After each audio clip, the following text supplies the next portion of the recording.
Hello दोस्तों, स्वागत है आपका आपके अपने यूट्यूब चैनल बीसी वाले ज्ञान की गंगा में। तो दोस्तों हम फंडामेंटल ऑफ इंश्योरेंस जो है कवर कर रहे हैं। उसमें ऑलरेडी जो हमारा तो वीडियो जो है ऑलरेडी हम बना चुके हैं। तो अभी हम जर्नल इंश्योरेंस में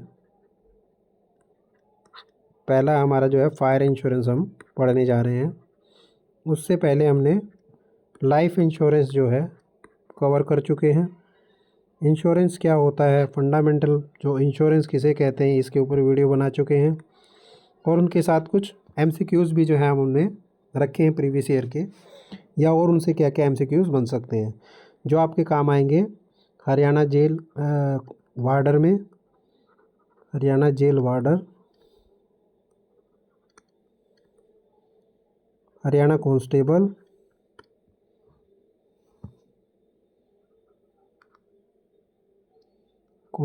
के अंदर, और आपका जो है हरियाणा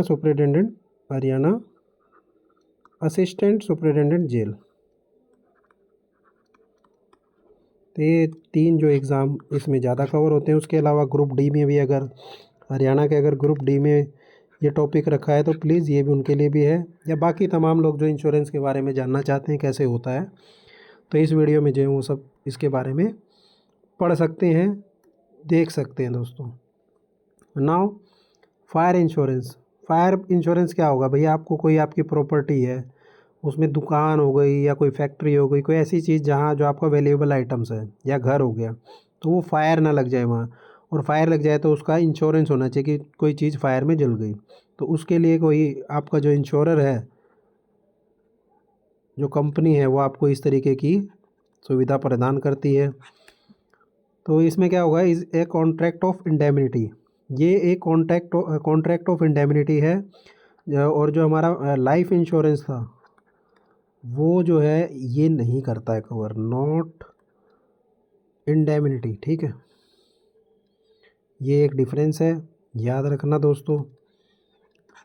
फिर है which the insurer agreed to compensate the insured for financial loss और damage to insured property cause by fire और other specified perils in return for payment of a premium. तो जब भी आप फायर इंश्योरेंस जो कवर होता है तो उसमें जो है आप प्रीमियम पे करते हैं। वो आपके जैसे बताया कि हो सकता है घर हो, हाउस हो, फैक्ट्री हो, शॉप हो, दुकान हो सकती है, जहाँ आपके वैल्यूएबल एसेट्स हैं, जहाँ आपका वैल्यूएबल आइटम है, वहाँ अगर फायर लग गई तो अगर आपने इंश्योरेंस लिया है तो आपको उसके एवज में जो पेमेंट मिलेगा, जो भी इंश्योरेंस मिलेगा। देन डेफिनेशन इसकी वही है, fire insurance is a contract in which the insurance company undertake to indemnify the insured agent against loss और damage to property due to fire and other covered risk during the policy period. I hope आपको एक clear है दोस्तों। अग्नि बीमा जो है एक क्षतिपूर्ति का अनुबंध है जिसमें बीमा कंपनी प्रीमियम के बदले आग तथा अन्य निर्दिष्ट जोखिमों से होने वाली संपत्ति की हानि की भरपाई करते हैं।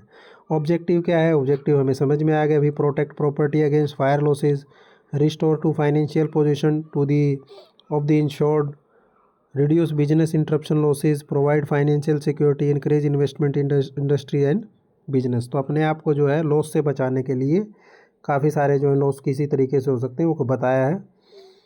नाउ कैरेक्टरिस्टिक क्या होंगे इसमें? कॉन्ट्रैक्ट होगा, contract of indemnity cover only specific risk बताए जाएंगे, usually issued for 1 year and renewable, require insurable interest based on utmost good faith, compensation is limited to the actual loss subject to sum assured. तो ये सब चीज़ें जो आपकी इसमें cover होंगी।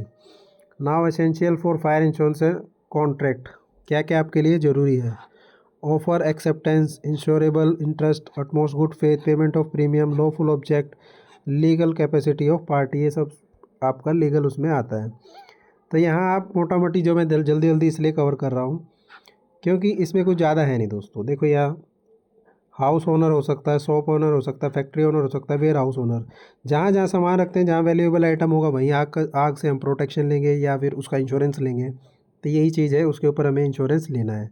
एक कंपनी होगी जो आपको इंश्योरेंस प्रोवाइड करेगी, वो रिस्क मैनेजमेंट करेगी, कवर कितना कर सकते हैं। ठीक है, अब इसके अंदर रिस्क क्या क्या कवर होते हैं, देखिए फायर से हो सकता है, बिजली गिरने से हो सकता है जो लाइटनिंग होती है, एक्सप्लोजन और इम्प्लोजन, कोई एक्सप्लोजन हो गया, कोई दंगा हो गया या स्ट्राइक हो गई, मैलिशियस डैमेज कर दिया आपकी शॉप पे या आपके शोरूम पे जो भी है आपका वेयर हाउस पे, स्टॉर्म आ गया, साइक्लोन आ गया, फ्लड और इनंडेशन, बाढ़ आ गई, ठीक है, वो घर टूट गया किसी तरीके से बह गया, ये सब कवर करेगा। अगर आपने अर्थक्वेक तभी करेगा जब आपने ऐड ऑन उसमें किया है।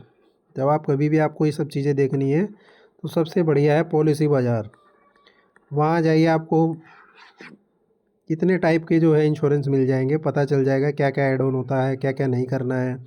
जैसे आपने लाइफ इंश्योरेंस लिया तो उसमें वो बोलेगा कि आपको एक्सीडेंटल इंश्योरेंस भी लेना है, तो एक्सीडेंटल इंश्योरेंस लेने के लिए वो ऐड ऑन बोलेगा कि आपको जो है ये इसमें इतना प्रीमियम और ऐड कर लीजिए, आपको जो एक्सीडेंटल इंश्योरेंस भी कवर हो जाएगा।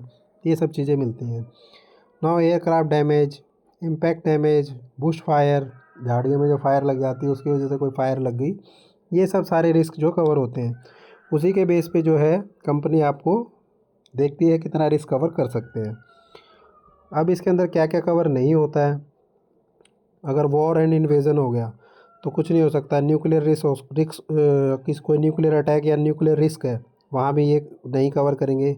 इंटेंशन और विलफुल डैमेज, अगर आपने जानबूझ के कुछ जो है इंटेंशनली फायर लगा दिया है तो भी नहीं होगा।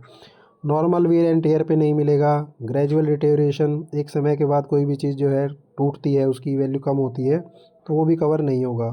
पोल्यूशन की वजह से होगा, नहीं होगा। इलेक्ट्रिकल और mechanical breakdown unless covered by endorsement, तो मैक्सिमम तो आपकी फ़ायर कैसे होती है, इलेक्ट्रिकल की वजह से, इलेक्ट्रिसिटी जो है शॉर्ट सर्किट होता है, उसकी वजह से जो है फायर्स होती हैं। तो जब भी आप ये इस तरीके का इंश्योरेंस लें, ठीक है, तो उसमें आपको जो है फायर को ज़रूर इंक्लूड करवाना है, नहीं तो आपका इंश्योरेंस जो है रुक सकता है और आप प्रॉब्लम में आ सकते हैं। Now principle of applicable to fire insurance, इसमें एक इंडेमिनिटी बॉन्ड भरा जाता है, देन एटमोस्ट गुड फेथ होनी चाहिए, इंश्योरेबल इंटरेस्ट होना चाहिए, प्रॉक्सीमेट कॉज होना चाहिए, nearest and effective cause of loss to decide whether the claim is payable और नॉट, कंट्रीब्यूशन करना पड़ेगा आपको, जो है पे करना पड़ेगा लॉस के लिए। Same property is insured with multiple insurer, each insurer contribute proportionally to the loss. ऐसा नहीं है आपने जो है दो जगह से इंश्योरेंस ले लिया, सपोज एक जगह कवर है 1 करोड़, दूसरी जगह 1 करोड़, तो ऐसा नहीं है कि आपको जो है 2 करोड़ रुपये मिलेगा, नो, यहाँ आपको जो 50 लाख ये देगा और 50 लाख ये देंगे, ठीक है। तो इस तरीके से जो है प्रोपोर्शनेट में जो ये लोन दिया जाएगा। या फिर प्रोपोर्शनेट क्या है, आप यहाँ क्या प्रीमियम दे रहे हैं और यहाँ क्या प्रीमियम दे रहे हैं, उसके ऊपर भी डिसाइड होगा। नेक्स्ट है subrogation. After settling the claim the insurer acquire the insured right to recover the loss from the responsible third party. Sum assured, जितना भी मैक्सिमम आपका सम अश्योर्ड था पॉलिसी में, आपको मिल जाएगा। Under insurance, if the property is insured for less than its actual value, the insured may receive only a proportionate claim, depending upon the policy condition. जितना आपने policy में लिया उतना ही कवर होगा दोस्तों। आपकी प्रॉपर्टी जो है भले ही ज़्यादा की हो, बट जिस समय पॉलिसी ली गई और उसमें जितना जो उन्होंने कंसीडर किया है वही होगा। ओवर इंश्योरेंस, मान लीजिए आपने प्रॉपर्टी वैल्यू आपकी कम है लेकिन आपका जो है वो इंश्योरेंस ज़्यादा हो रहा है, तो भी आपको जो है इंश्योरेंस जो है इंडेमनिटी के हिसाब से, लॉस के हिसाब से ही मिलेगा, ना कि जितना इंश्योर्ड है वो मिलेगा। ना एवरेज क्लोज जो है अलग एक फार्मूला इन्होंने दिया है, इसके ऊपर आपको कोई भी मैथमेटिकल नहीं पढ़ना है, इसको आप छोड़ दीजिए, क्योंकि आपको जो है इन्फॉर्म जो करा क्लेम प्रोसीजर देख लीजिए।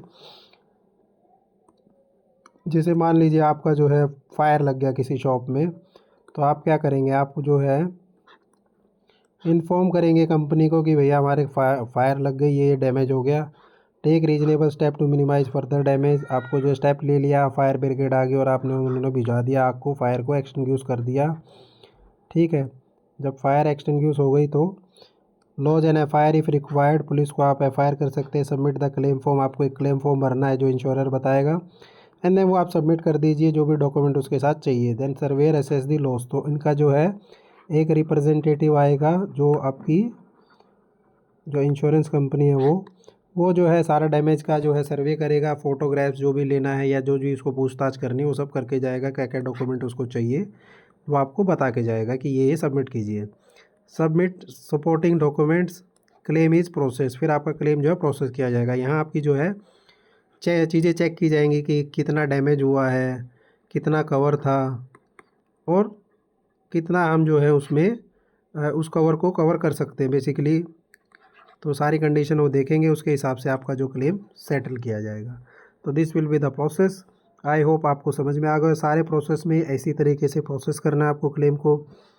तो डॉक्यूमेंट देख लीजिए, claim form, copy of policy, fire brigade report, police report, photographs, repair estimate, purchase invoices, क्या क्या ख़रीदा आपने दोबारा, सर्वे रिपोर्ट, ये सब चीज़ें जो है उसमें लग जाएंगी। Now type of fire policy, specific policies हैं, वैल्यूड पॉलिसी है, फ्लोटिंग पॉलिसी है, डिक्लेरेशन पॉलिसी है, रीइंस्टेटमेंट वैल्यू पॉलिसी है, कॉम्प्रिहेंसिव फायर पॉलिसी है। तो क्या आपने सारी पॉलिसीज़ को जो है फॉलो किया, नहीं किया, ये भी सब देखा जाएगा जब भी आपका इंश्योरेंस जो है उसमें कवर करता है कि आपने सारे मेजर सही से लिए थे या नहीं लिए थे। अगर आपका उसमें कुछ प्रॉब्लम है तो भी वो आपको क्लेम देने में प्रॉब्लम करेंगे। Cause of fire loss, electrical short circuit हो सकता है, गैस लीकेज हो सकती है, फिर उसमें फायर हो सकती है, लाइटनिंग हो सकती है, ह्यूमन नेग्लिजेंस हो सकती है, इंडस्ट्रियल एक्सीडेंट हो सकती है, और धमाका एक्सप्लोजन हो सकता है। नाउ एडवांटेज क्या है फायर इंश्योरेंस की, आपकी जो वैल्यूएबल एसेट है वो प्रोटेक्ट होंगी, इंश्योर होगा, बिजनेस आपका जो है कंटिन्यू चलता रहेगा, फाइनेंशियल सिक्योरिटी मिलेगी, आप बैंक लोन को जो है फैसिलिटेट कर सकते हैं, कवर एक्सीडेंटल फायर लॉसेज, आपके फायर लॉसेज उसमें कवर हो जाएंगे। नाउ लिमिटेशन क्या है, अगर आपने इंटेंशनली फायर लगा दी कवर नहीं होगा, पॉलिसी एक्सक्लूजन अप्लाई किया तो नहीं होगा, under insurance reduce claim amount मिलेगा आपको, claim are subject to policy conditions, तो पॉलिसी की कंडीशन के हिसाब से आपको ये मिलेगा। नाउ फ्लो चार्ट क्या बोलता है कि फायर इंश्योरेंस में पहले फायर होगी, फायर किसी किस तरीके से हो सकती है, लाइटनिंग, एक्सप्लोजन, स्टॉर्म, या फ्लड आ सकता है, या झगड़ दंगा हो सकता है, दंगे में लोग आपकी जो चीज़ों को डिस्ट्रॉय कर सके हैं। अर्थक्वेक के लिए अगर आपने ऐड ऑन किया है अपने इंश्योरेंस में तो मिलेगा, एयरक्राफ्ट डैमेज है, ये सब चीज़ें आपकी कवर होती हैं। ना इसके ऊपर जो है हम आ जाते हैं कुछ क्वेश्चंस के ऊपर। Fire insurance is a contract of, तो ये इंडेमिनिटी का जो है कॉन्ट्रैक्ट है। Which principle limits compensation to the actual loss, तो इंडेमिनिटी लॉस जो है प्रिंसिपल लिमिट को कॉम्पनसेट करके लॉस को कम करता है।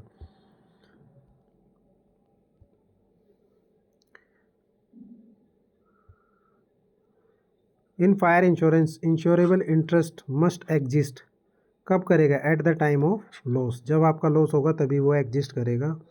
नाउ कुछ 15 क्वेश्चन है। Fire insurance is a contract of indemnity. ये कुछ क्वेश्चन जो बार बार आ रहे हैं दोस्तों, ये इसलिए आ रहे हैं ताकि आपको जो है बार बार प्रैक्टिस हो जाए। क्वेश्चन को 4 से 5 बार देख लेंगे, देन पेपर में जैसे ही आएगा तो आप इजीली उसको टैकल कर लेंगे। Now fire insurance mainly covers, तो प्रॉपर्टी को कवर करता है मेनली, एग्रीकल्चर नहीं होता, व्हीकल नहीं होता, ह्यूमन लाइफ नहीं होता। ये लाइफ इंश्योरेंस हो जाएगा आपका, ठीक है। और ये आपका जो हो जाएगा क्रॉप इंश्योरेंस या एग्रीकल्चर इंश्योरेंस, और ये आपका जा जाएगा मोटर जो है मोटर इंश्योरेंस या मोटर कार इंश्योरेंस, ठीक है। तो प्रॉपर्टी आपका इसमें मेनली कवर होता है। नाउ तीसरा है दोस्तों, which principle ensure only actual loss is paid, तो ये इसमें इंडेमिनिटी का प्रिंसिपल चलता है।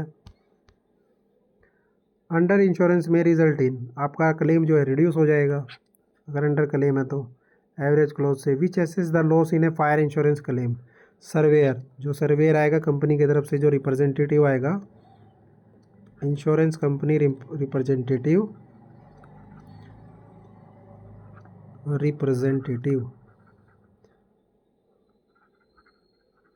ये जो है सर्वेयर होता है जो सर्वे करता है ना। उसके बाद है दोस्तों, which of the following generally excluded from A fire policy, तो हमने देखा वार जो है, युद्ध जो होते हैं ये इसमें इंक्लूजन नहीं होते हैं। Maximum amount payable under the policy is called some insured, कितना आपको सम जो है इंश्योर किया दिया था, कि आपको बताया गया था 2 करोड़ का इंश्योरेंस है, 1 करोड़ का इंश्योरेंस है, 50 लाख का, वो जो आपको कवर किया गया अगर वो मैक्सिमम होता है तो वो सम इंश्योर्ड माना जाता है। Now the average close mainly applies in cases of, average किस में होता है, अंडर इंश्योरेंस में होगा आपका, ठीक है। Which principle give the insurer the right to recover from a responsible third party after paying a claim, तो ये सब्रोगेशन में जो होता है ऐसा, कि अगर आपको जो है थर्ड पार्टी को भी किसी थर्ड पार्टी की वजह से आपको प्रॉब्लम या ये जो लॉस हुआ है तो कंपनी उसको उससे भी जो है ये पैसा वो क्लेम करते हैं। Now fire insurance policy are generally issued for 1 year के लिए होती हैं, उसके बाद ये रिन्यूएबल होती हैं, उनको जो आप रिन्यू कर सकते हैं। आई होप आपको जो है फायर से रिलेटेड समझ में आ गया होगा। नाउ फायर की समरी आप देख लीजिए। फायर इंश्योरेंस कॉन्ट्रैक्ट इंडेमनिटी का जो प्रोटेक्ट करता है प्रॉपर्टी को against fire and specified perils के। नाउ की प्रिंसिपल है इसके indemnity, utmost good faith, insurable interest, proximate cause, contribution and subrogation. Insurable interest must exist at the time of loss. Average clauses reduce claim repayment when property is underinsured. Now, understanding the claim process, exclusion and policy type of essential for insurance competitive examination. Next हमारा chapter रहेगा दोस्तों marine insurance. तो मिलते हैं next video में, तब तक के लिए बाय। जय हिंद, जय भारत।